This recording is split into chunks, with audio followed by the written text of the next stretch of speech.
Combatentes do Norte da Guerra. Vou fazer um comentário aqui sobre o ataque que matou 3 americanos, né?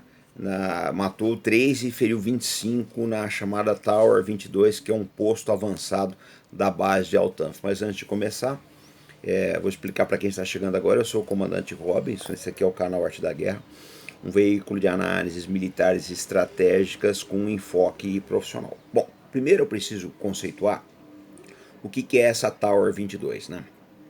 Os americanos têm uma base na Síria chamada Altanf, que é uma base ilegal, porque o governo sírio nunca permitiu. E eles têm um posto avançado, né? Deve ser um posto de comunicações, retransmissão, quer que seja, que fica já na Jordânia, né? Mais ao sul. Esse posto não tinha tantas defesas, e aí provavelmente milícias pró-Irã, o Hezbollah, o que está aí, o Hezbollah, alguma outra aí, a gente não sabe quem foi, até agora não se tem, no horário que eu estou confeccionando esse vídeo a gente não tem ainda a autoria. Fizeram um ataque massivo com drones, né? Mataram 3 americanos, feriram outros 25. É a primeira vez que os americanos admitem morte dos seus soldados com esse ataque. Já fizeram mais de 160 ataques, né? Essa é a primeira vez que eles estão admitindo, o que não quer dizer que não tenham morrido das outras vezes e isso não tenha sido escondido.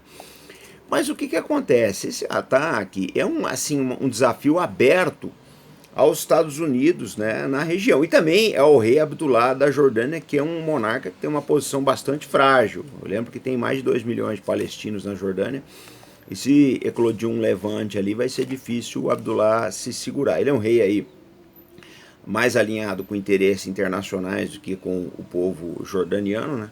E a posição dele, assim como o Sisi no Egito, é bastante frágil. O Biden diz que vai responsabilizar quem atacou aí, quando e onde for necessário, aquele discurso de sempre, diz que ele está com o coração partido, essa coisa toda aí.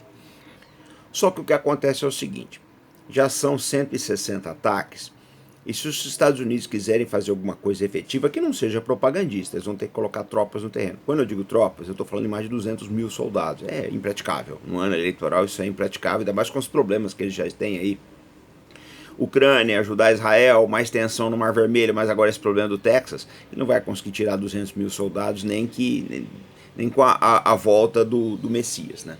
Então ele tem um problema sério nas mãos. O que ele deve fazer? Bombardear de volta esses grupos, né?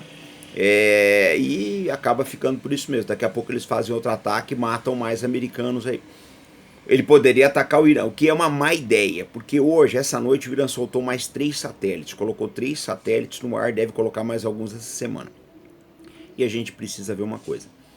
Quem tem capacidade operacional, né, técnica, científica, etc., de colocar um satélite no espaço, coloca um míssil balístico intercontinental. Ou seja, os iranianos deram um recado, olha, a gente tem condições de destruir Israel. Essa aqui é a verdade. Então não sei se os Estados Unidos vão para esse lado. Agora, a jogada que os iranianos fazem é uma jogada esperta, né? Eles atacam os Estados Unidos com seus proxies, da mesma forma que os Estados Unidos atacam a Rússia com seu proxy, que é a Ucrânia. Então, na verdade, é o grande jogo internacional. O problema todo é que o Biden está numa situação muito difícil. Ele está sendo abertamente desafiado em diversos locais do mundo e a sua reação não está sendo à altura. Essa é que é a verdade. A Rússia está aproveitando para fazer diversos avanços na Ucrânia, né?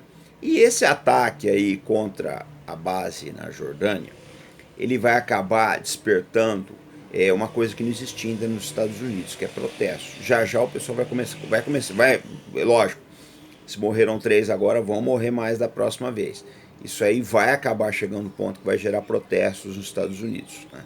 Coisa que ele não quer, mas isso vai acabar acontecendo. É interessante porque essa semana os Estados Unidos iniciaram negociações aí para sair do Iraque.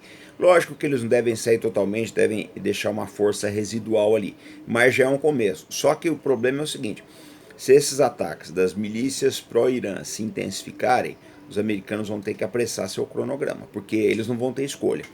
Ou eles saem ou eles se engajam numa coisa definitiva, que é o que eu já falei para vocês. Aí vão se preparando aí para um outro Afeganistão ou outro Vietnã, né, naquela região aí, Síria, Iraque, Jordânia, etc. Falando em Jordânia, a posição do rei Abdullah, como eu já falei para vocês, é bastante delicada. O Abdullah pode colocar o seu exército em ação contra esse pessoal? Pode. É garantido que vai ter um resultado? Não. Porque o que acontece é o seguinte, se as coisas esquentarem na Jordânia, se as coisas esquentarem, há o risco aí de um tumulto interno no país. E a última coisa que o Abdullah ia querer. Então a situação realmente ficou bastante complicada para todo mundo. O Irã está sabendo fazer o jogo, essa é que é a verdade. Eles estão cada vez mais agressivos na região. Tá? É um país que tem tecnologia para fazer uma guerra. E a gente precisa lembrar o seguinte, por esses dias houve outro ataque no leste do Irã, daquele pessoal do Baluquistão, etc. Né? Houve um metralhamento numa região ali. Então provavelmente esse ataque a Tower 22 é uma retaliação dos iranianos. A gente não tem dúvida que é uma humilhação aos Estados Unidos. Se vai ser encarado como uma provocação e se o Biden vai cair nela é difícil dizer, mas o Biden ele é famoso para sempre fazer a pior coisa errada possível. Né?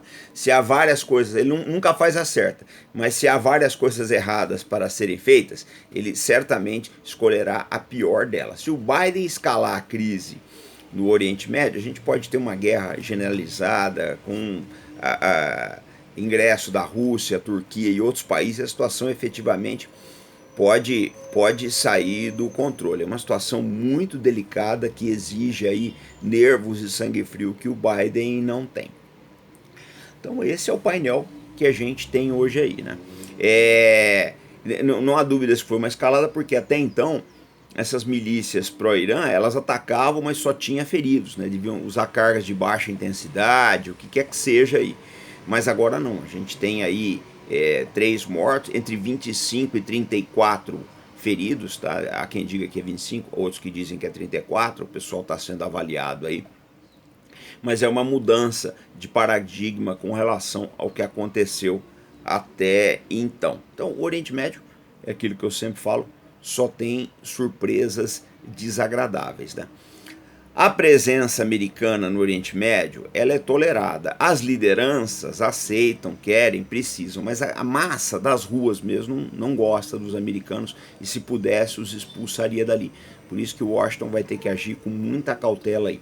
Quanto a esses grupos do Irã, eles são grandes, bem treinados, espalhados, bem armados, com boas táticas, né? Então vai ficar muito difícil os Estados Unidos ter uma reação efetiva. Eles podem fazer uma reação para livrar a face, que eu acho que é o mais provável de acontecer.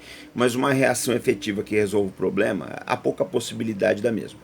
Então, pessoal, esse foi o nosso vídeo hoje. Eu peço a vocês, quem puder ajudar dando superchat, se encontra aqui na descrição. Vamos se inscrever no Clube de Canais, hoje tem live no Clube de Canais. E também vamos seguir o canal Arte da Guerra no nosso Telegram, tá? É canal Arte da Guerra. Sigam o Arte da Guerra no Telegram, que vocês ficam sabendo em primeira mão as notícias. Até mais, pessoal.